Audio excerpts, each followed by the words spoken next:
Hello people that in the house doing today. It might be a long video, so bear with me for a second. First of all, I have 2 subscribers to shout out, and just huge thank you to everybody because it's just amazing support I have. Patrick Murray, thank you so much for subscribing. These are the only ones. These subscribers have turned on. The people can't be notified when they subscribe. Obviously, if you do want to shout out and you subscribe, that's no bother at all. Oh, Betty Foley too. Thank you for subscribing. So what I'm talking about here is Michael Collins. Somebody yesterday, I have his name here. My God, so many people I just can't remember everything. Joe Hughes. I hope I said your name right. Because I feel bad sometimes I say people's names wrong. He asked me who hates Michael Collins, and I don't hate him. Obviously, I absolutely adore him. He was a great hero of Ireland.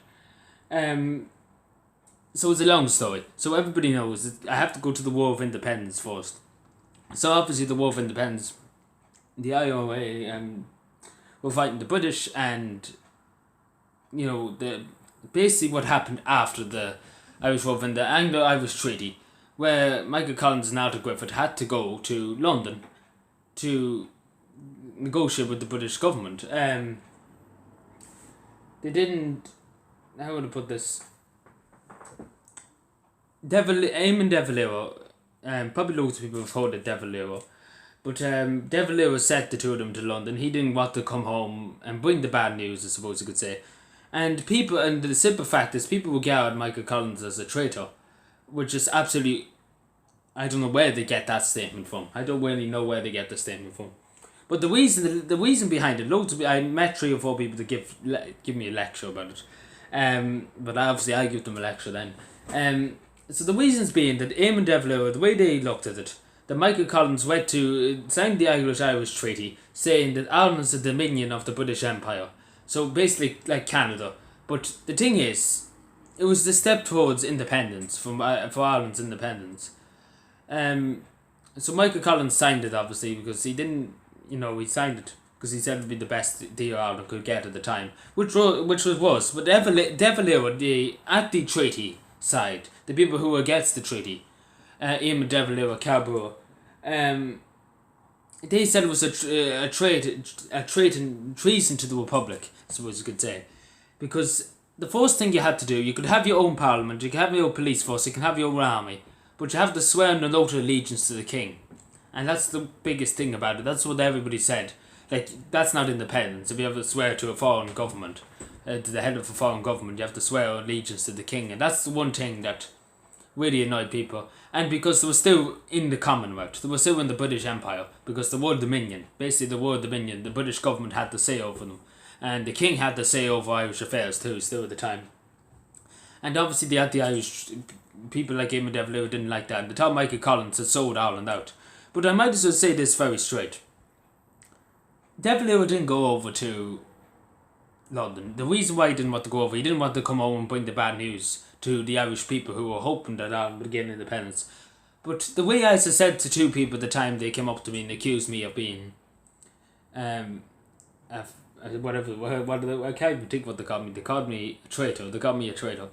I put them in their place because I let them give me abuse as much as they want. And then I hit back and I said, how am I a traitor? How is Michael Collins a traitor? Because Michael Collins, he fought in the GPO. He fought against the British. He was the head of the war he was head of the intelligence in the War of Independence. How was he a traitor? In God's name, how does that make anybody a traitor? And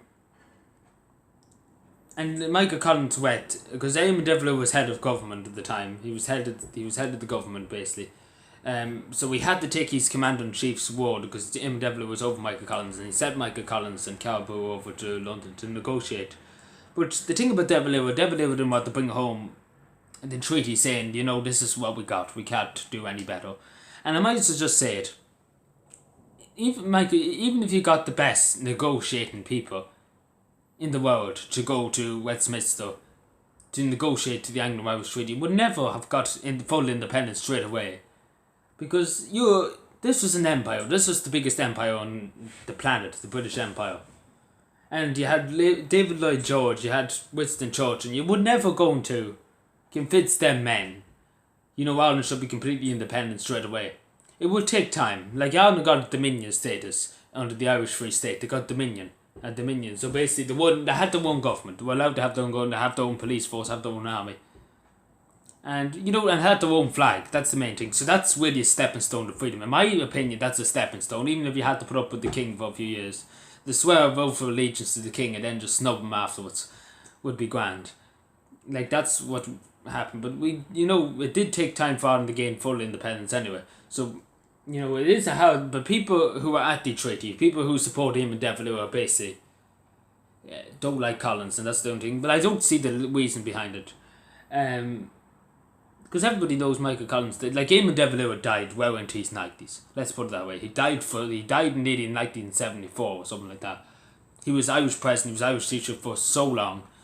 He was 14 years president of Ireland, I think. At least I remember. He was a long time being Taoiseach. He was Taoiseach during the war, World War II. Obviously, he did do well during the World War II. I have to give him that. He done well to keep Ireland out of the war. But Collins died very young, 31. That's a very young age to die, and they end up in that, surviving the GPO, the war, the Easter Rising, surviving the War of Independence, and then you have a civil war. That's the worst way to die, in a civil war, fighting people that you fought alongside. That is the worst way to die, and Eamon De Valera lived through all that and never was harmed during any of that.